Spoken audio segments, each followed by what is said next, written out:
阿雪，你来都来了，这吞香链是很严重的事情。哎呀，我说了，我没吞啊。那古人吞咽自杀，那会死人呐。项链丢哪个犄角旮旯不是很正常的事吗？哎，我不看。来都来了。哎，二位，你们看什么病啊？啊，你好，医生，他把项链吞了。啊？没有，医生，就是我做了一个梦嘛，梦里我把项链给吞了，然后醒来以后项链找不到，他非说我把项链给吞了。他真吞了。我没吞，真吞了，我医生。真没吞，你真吞了，我真没吞，吞了，我怎么可能吞呢？二位，跟我来吧。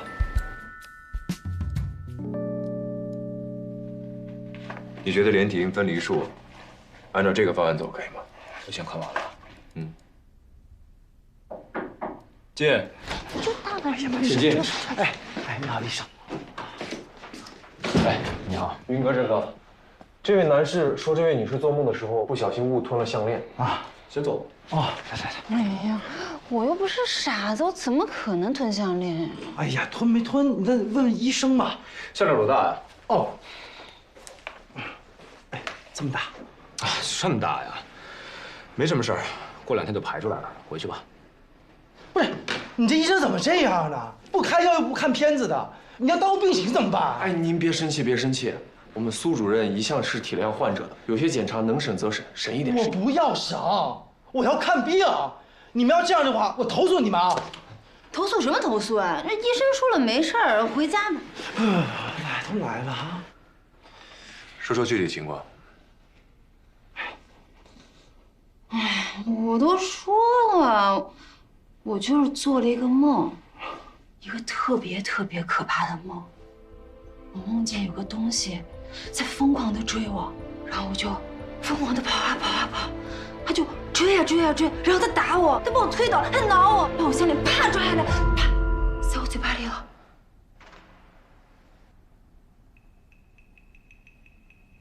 那个是咱们的定情信物啊！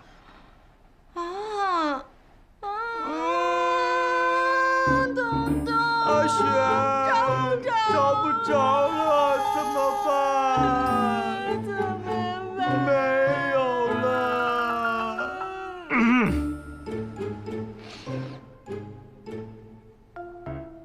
可是医生，我就是做梦，我没吞。你之前有过类似的经历吗？没有。你再好好想想，之前有没有误吞过别的什么东西？没有。医生，你为什么会这么问？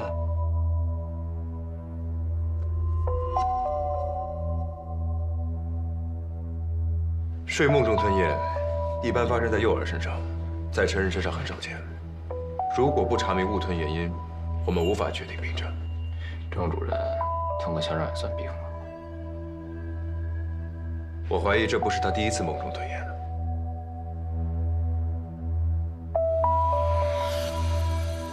没有啊。小周，带他去拍个片子。好的，这边请。哎，男士留下，坐。哦，阿雪你自己去啊。哦。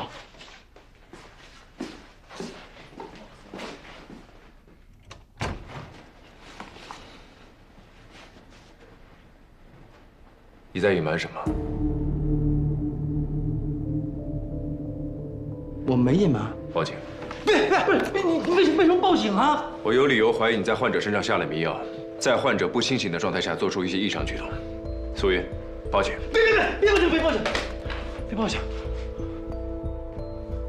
那你说实话。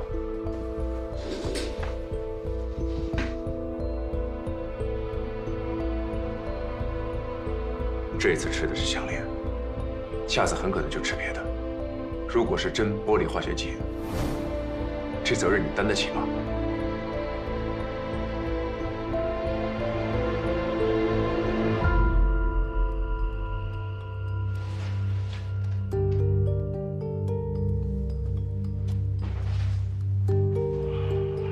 医生，你们千万别报警，阿雪她什么都不知道的。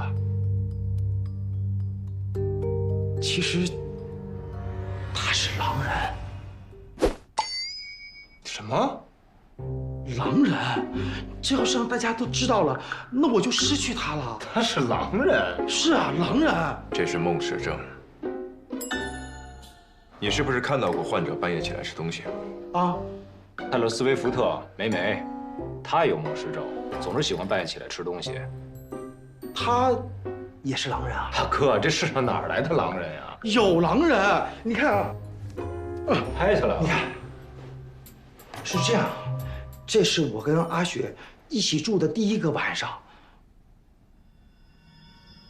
晚上我听了点声音，我以为小偷来了呢，我就赶紧跑到厨房，发现冰箱门开着，有个人蹲在地上。你们猜怎么着？他在吃生肉，生肉啊！我第2天我就旁敲侧击地问他，他说他什么都不知道。我决定我要替他保守这个秘密。后来我在网上查了，说他有狼人血统。你都知道是狼人了，为什么不跑啊？我爱他呀！我已经做了结扎手术了。我想了，只要我们不生出小狼人，他就不会被别人发现的。大庆祝。因为爱情，后来我就每天买一块新鲜的肉放在冰箱里。为什么不煮熟？熟？你见过狼吃熟肉吗？那他有没有一些生理异常，注意力不集中或者减肥什么的？哦，阿雪一直在减肥，家里的吃的她都给扔了。那就对了。孟时珍喜欢一切高热量的食物，冰淇淋、巧克力酱等等。那是因为减肥期间他没有东西可以吃，所以只能吃生肉。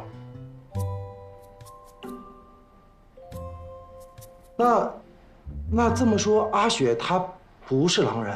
孟时珍于1991年正式被确认疾病，全球约有0.5%到1.5%的人患有这种病。数据不准确啊，应该是100万分之一。孟时珍目前没有更有效的治疗方式，建议去看心理门诊。进，兵哥、郑哥，复读点评传过来了。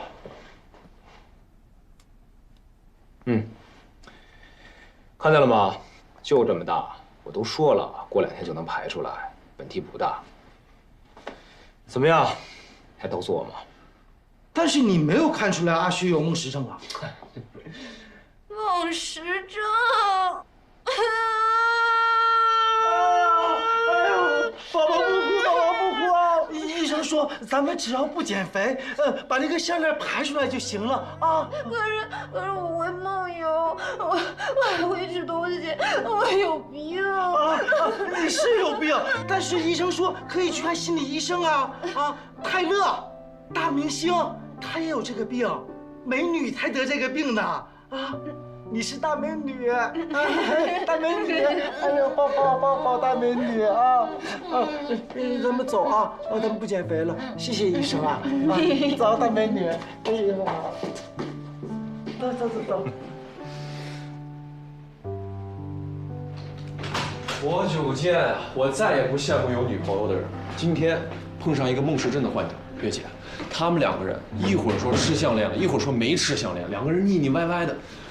我真的，苏云，我觉得你对待病人应该更认真一些。听说你在急诊科的作风是尽快打发病人去别的科室，甚至让他们早点回家。你这是非常不负责任的行为。每一种病都有原因，追溯原因才是解决问题的根本办法。请问我造成危害了吗？严肃点。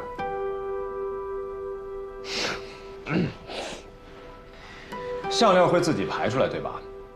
所以我的处理方式并没有问题啊。是你看出患者得了梦时症，然后呢，还不是让他去了心理门诊？去了心理门诊有用吗？未必。所以结果并没有改变。月姐，劝他俩。不管。并不是，患者的压力来自于减肥，只要停止减肥，症状就能缓解。你让一个女孩子停止减肥，这是一件不可能的事儿，连常人都做不到。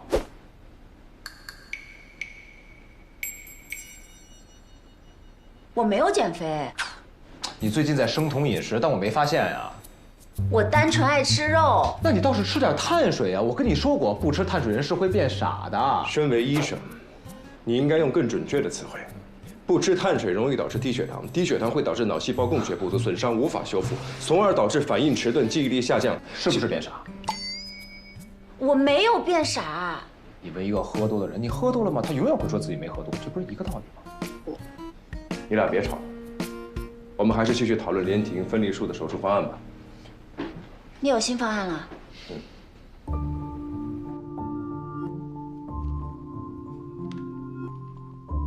这是连体婴目前的数据。NICU 调整了喂养配方后，妹妹的体重依旧不到3斤，而姐姐的情况较好，与另一连体心包相连，左半肝互容外，其余未发现任何异常。而妹妹与另一连体心包相贴，左半肝互容外，还查出了先天性的心脏病。不过幸运的是，这对姐妹都有各自的内脏系统，我们做了评估，有分离条件，只是手术非常复杂。最佳手术时机是什么时候啊？等妹妹体重到达3斤，如果到时候她的心功能还能坚持，到4斤是最好的。连体婴的脏器是否都是独立的？是否存在隐蔽的代谢共存？脏器都是独立的，是否存在隐蔽的代谢共存，我们需要做进一步的检查。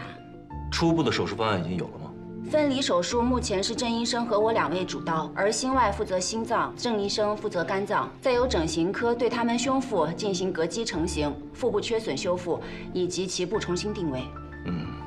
由于连体婴面对面体位的特殊性，一位活动明显时会引起另一位的哭闹不安，再加上相连的血管是相同的，所以整台手术对麻醉的挑战最大。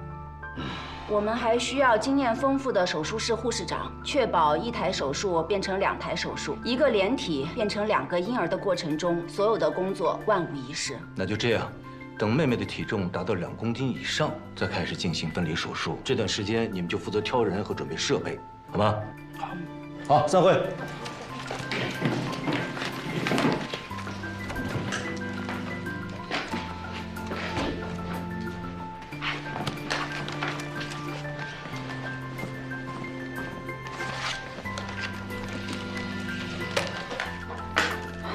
这个手术除了我们2位，还需要另外2名主刀。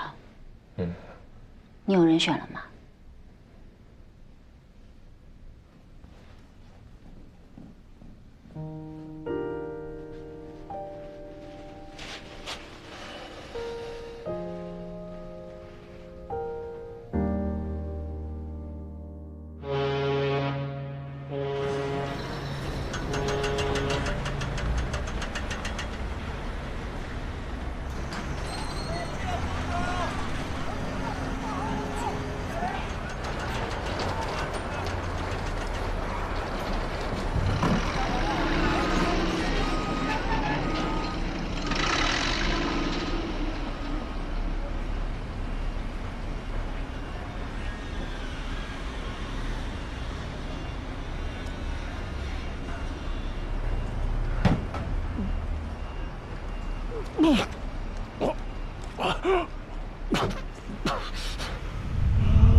这里是120急救中心，需要什么帮助？我们是海城钢铁厂，有工友从楼梯上掉下来，受了重伤，还有好多工友在呕吐，都昏迷好几个了，需要大量的救护车，大量的救护车。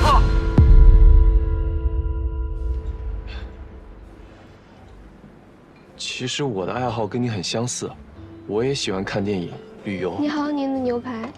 谢谢啊。不好意思啊，我接个电话。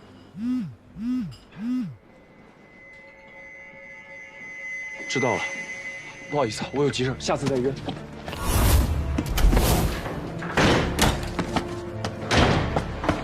集体中毒，大概有多少患者？具体数字不详，保守估计20-30人。云哥，这还是我第一次遇见群体事件，别说我还有点小紧张。知道急诊的意义是什么吗？和死神抢人。有名工人从货车上坠落，10分钟之内救护车到达。召集各科主任过来这里现场办公，把能找的护工全部找来，5分钟后回来集合。好。意外是这个世界上人类最不可抵抗的东西，但是起码人类有急诊科。院长，院长，副院。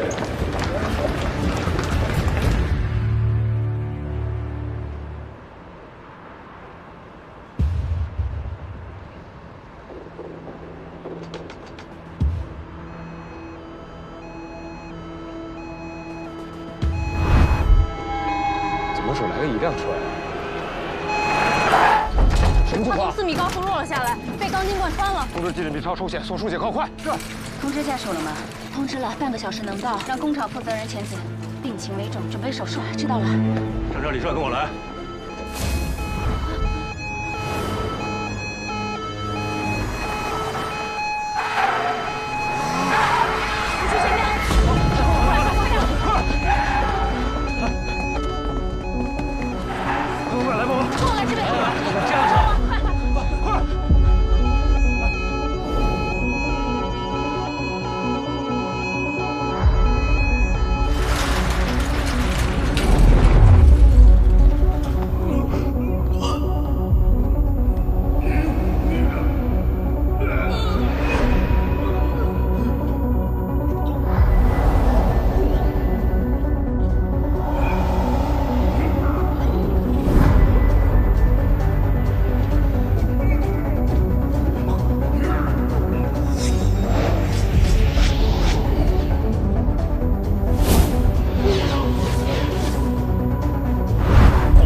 准备大量美兰。我们需要建立基本通道，250毫克10%的葡萄糖，外加140毫克美兰，全速进点，同时用高锰酸钾洗胃。主任，来。美兰在急诊科有常规用脑增后，这么用下去肯定不妥，那怎么办？林哥，美兰。通知院长，需要大量的美兰，实在不行去别的医院调，亏血。收到。什么情况？拍呀！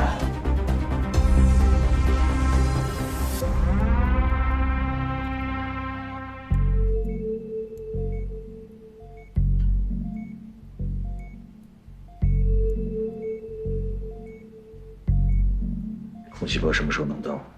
还有20分钟。打电话催。好。第2手术室急需红细胞。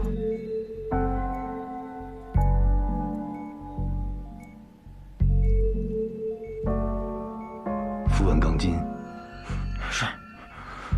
我去，张医生，病人这边状况不好了，来看一下。什么情况？血氧50、20，心率40，血氧饱和度查不到。 07说需要美兰，快！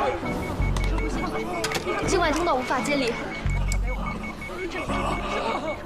张医生，静脉通道无法接力，这里也是，静脉动脉都不行。这人怎么办？放松，往这边吐。医生马上就来了。深呼吸，深呼吸。肾静脉栓塞包，准备上动。是。林渊、苏玉，你们过来一下。我现在有个新的想法，你想要肌肉针，可以试试。林渊，帮我一下。好。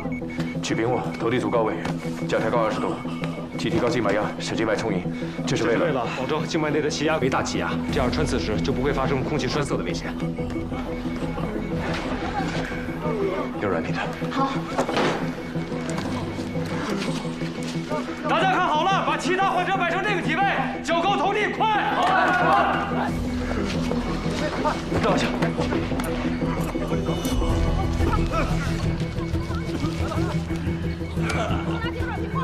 穿刺点在锁骨下中3整区。对，锁骨下，也就是锁骨中线的外侧，远离锁骨下任意区域，仔细观察。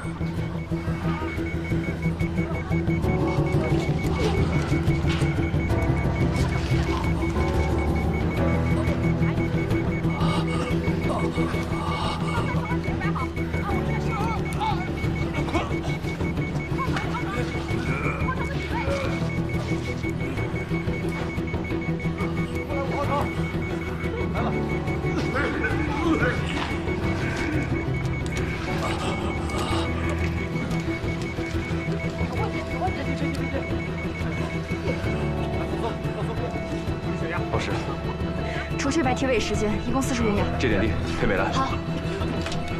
大家在输液的时候开最大量，输液完毕后继续给糖水洗胃。能做到吗？应该没有。可以。那就用这种办法，抓紧时间。好。你们2个去帮忙配药。哎，药来了。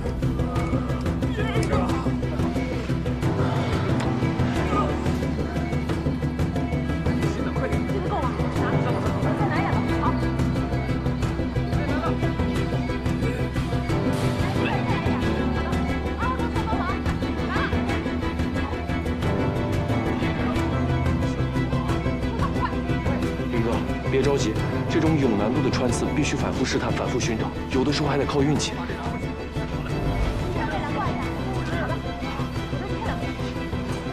你当我是你的？哥，我错了，学会了吗？再给我1年。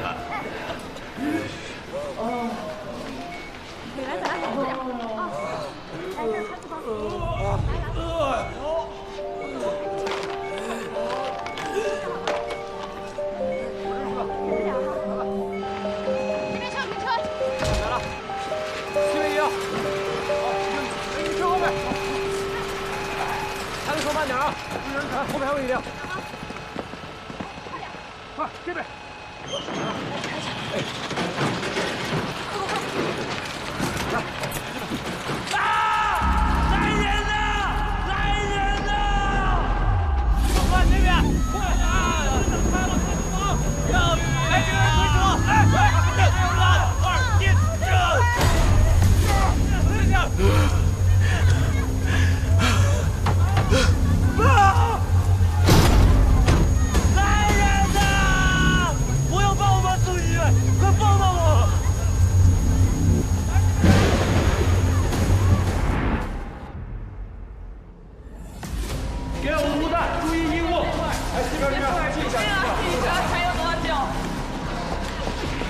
黄洋，我们处理群体事件的，你要看病去别处。我来当护工来了，当护工来了。护工，打工挣钱，还欠医院的医药费。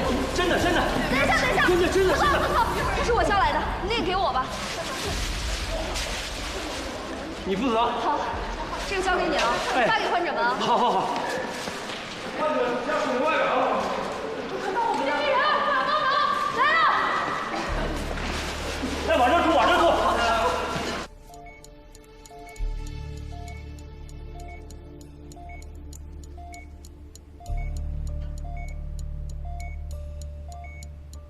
你还能坚持多久？我尽力。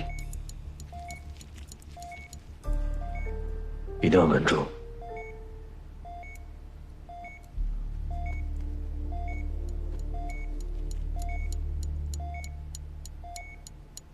去外面再叫个人进来。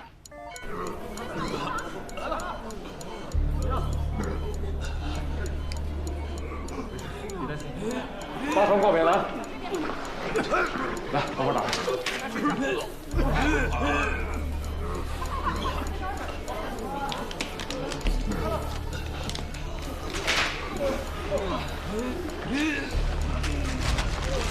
收拾东西，挂北栏。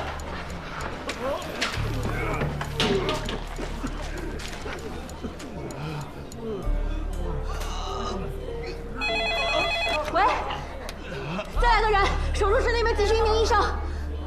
校长。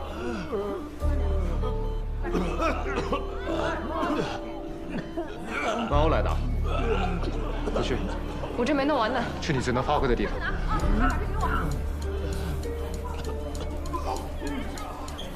这里交给我。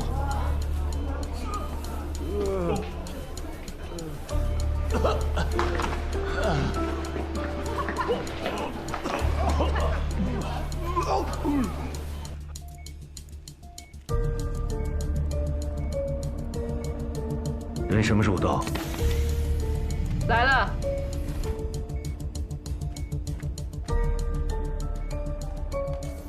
怎么是你啊？这可是个力气活，这根钢筋足足有10多斤重，这男的都扛不住，你能行吗？你瞧不起谁呢？我来。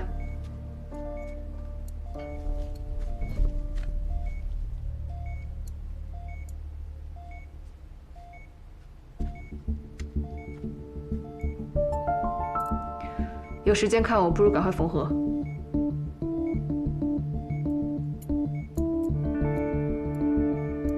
缝合1公分，我拔1公分，慢慢来，还有时间。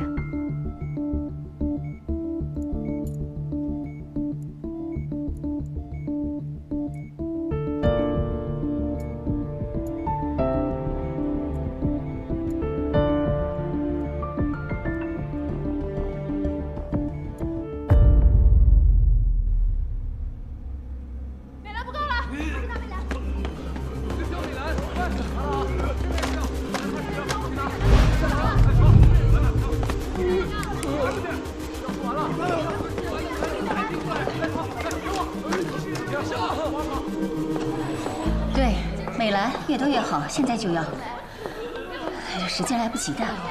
哎呀，帮忙想想办法呀，拜托了。好的，我等你信儿啊。院长，附近的医院我都打过电话了，他们也在接收病人，美兰也不够。院长，美兰彻底没了。我知道，快忙去吧。你们到底能不能治啊？要什么时候能送到啊？急着赶紧换医院吧！到底什么时候送到啊？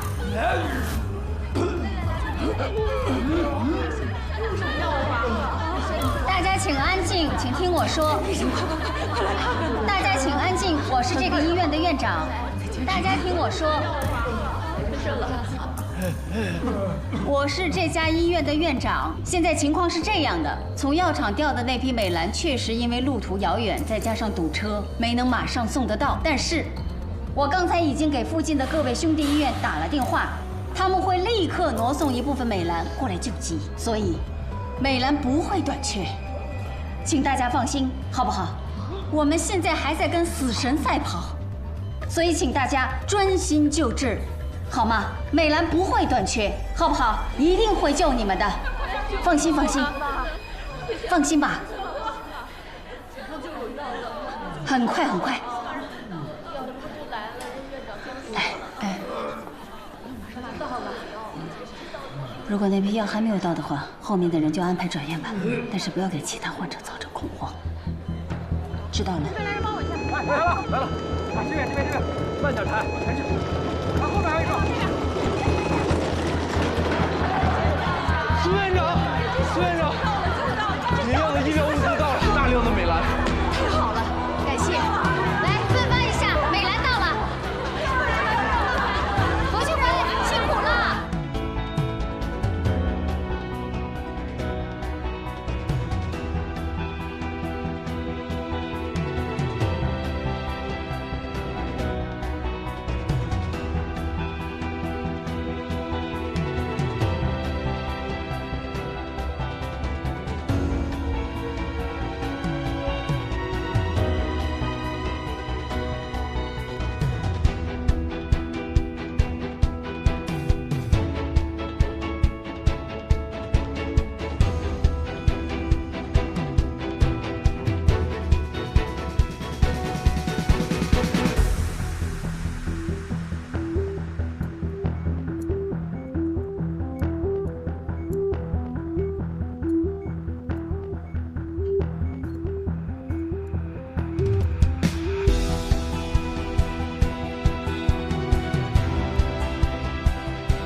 手僵了吧？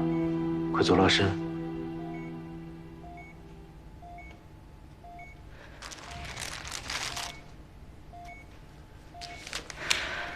准备关腹，温盐水，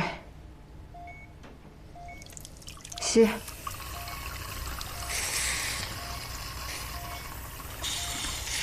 好。伤口极深，需要装一个引流管。来，给我。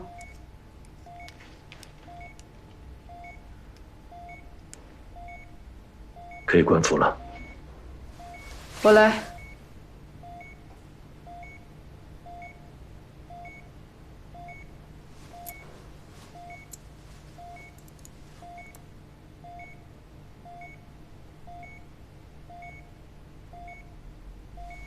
海城连个自动降温红细胞机器都没有，到现在还有人工武学。这一点，我们和曼欧确实没法比。不过，我们还是把人给救活了。那还不是因为我来得及时。谢谢你。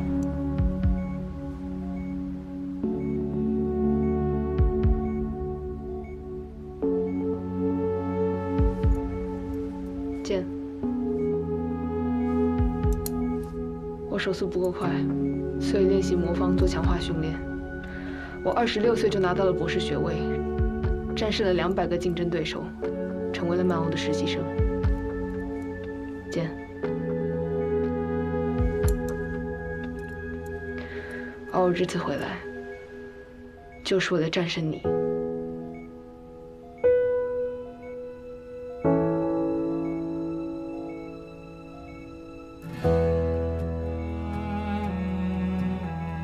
你会做到的。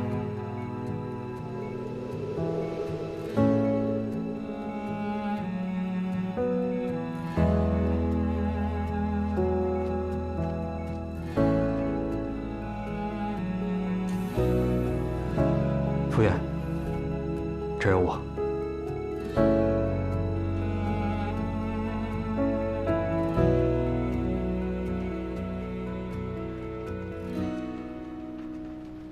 李渊，李渊。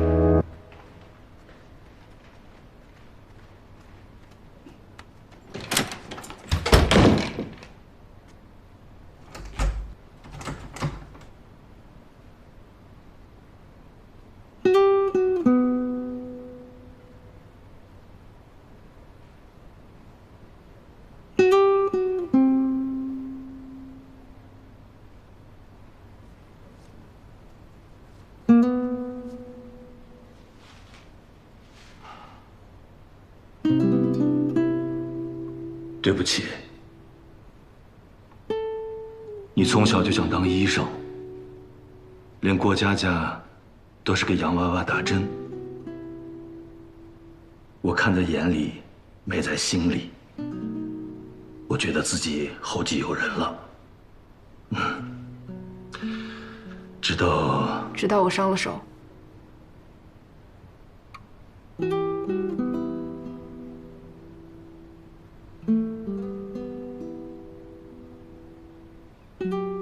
那一刻，你不知道我有多内疚和自责。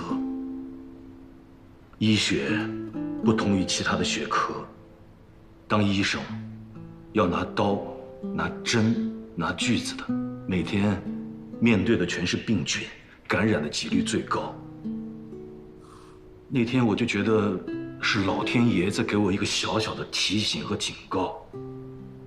他告诉我，千万不要让自己的女儿学医。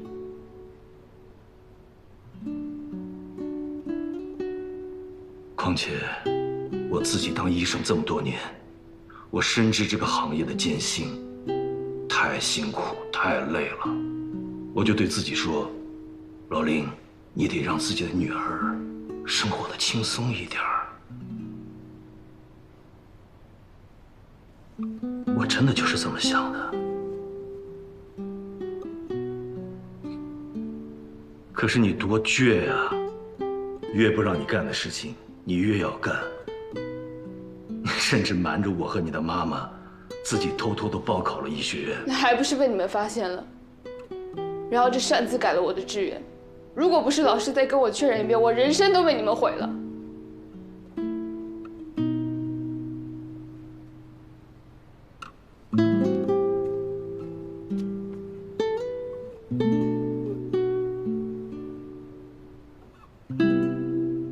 擅自更改你的高考志愿，后来又阻挠你出国，不断的打压你、讽刺你，还说了那么多不该说的话。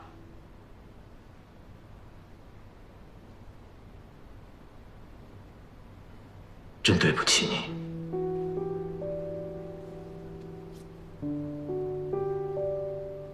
李渊，我今天其实就想跟你说一句话。林医生，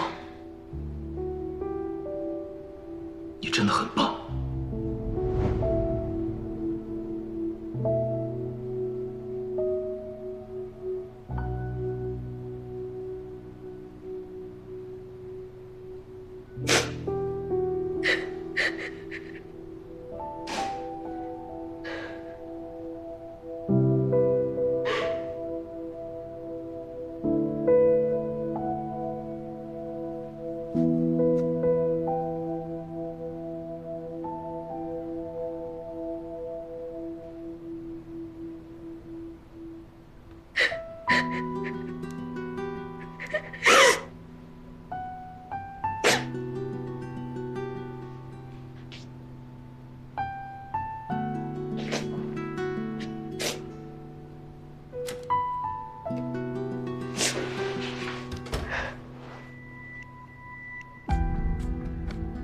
就算你这么说，我也不甘心。我一个人在外面10年了。我这是为了证明我自己，我可以成为最好的外科医生。但你缺少一个机会来证明自己。郑医生，你这不就是你来海城的目的吗？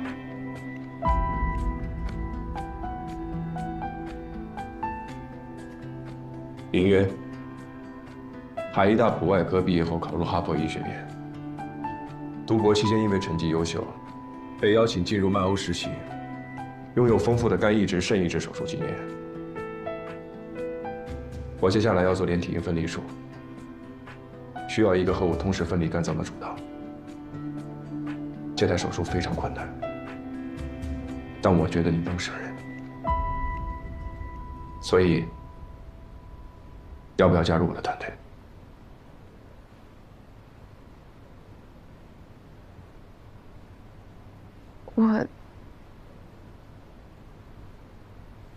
你可以再考虑考虑。我愿意。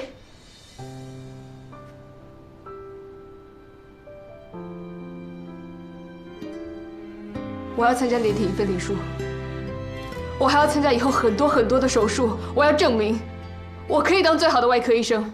就像土壤抓着根的期盼，投下白色光环，它也说平凡，在彼此的眼神间。郑医生，有一个好消息，还有一个坏消息，你想先听哪个？坏消息，苏云呢，把你所有布置的任务都完成了。这是坏消息。当然啊，他趁你走的这会儿功夫呢，把所有中毒患者都处理好了，一个也没给你留。那好消息呢？他晕过去了。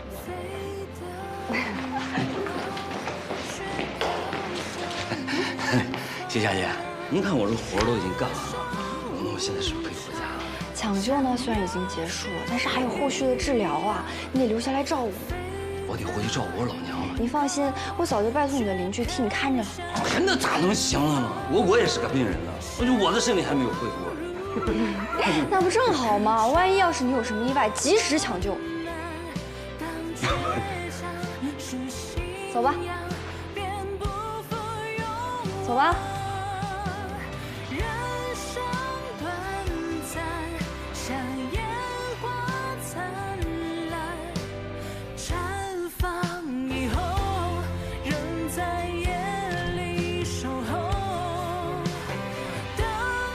郑哥，云哥刚晕倒了，刚给他劲推了20毫升高糖。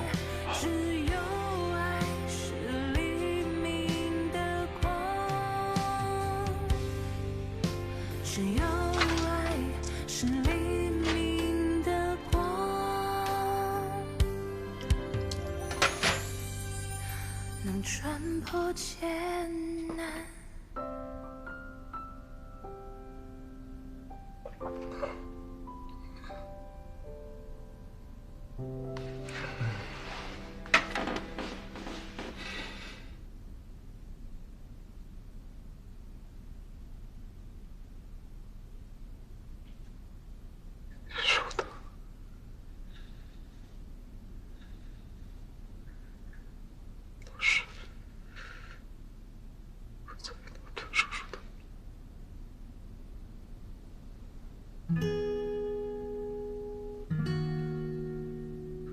我想做手术。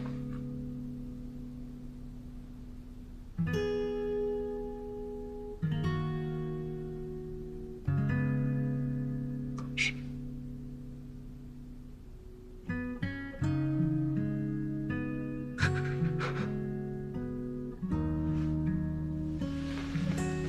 会的，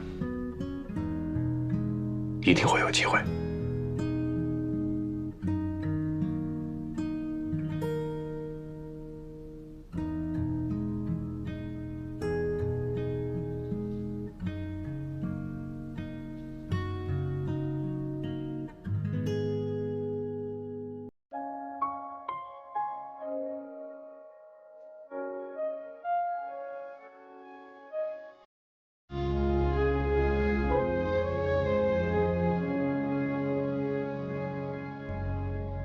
就像土壤抓着根的期盼，脱下白色光环，它也生而平凡，在彼此的眼神间望穿离合悲欢，有什么常在你眼眶循环，留太多遗憾感叹没答案。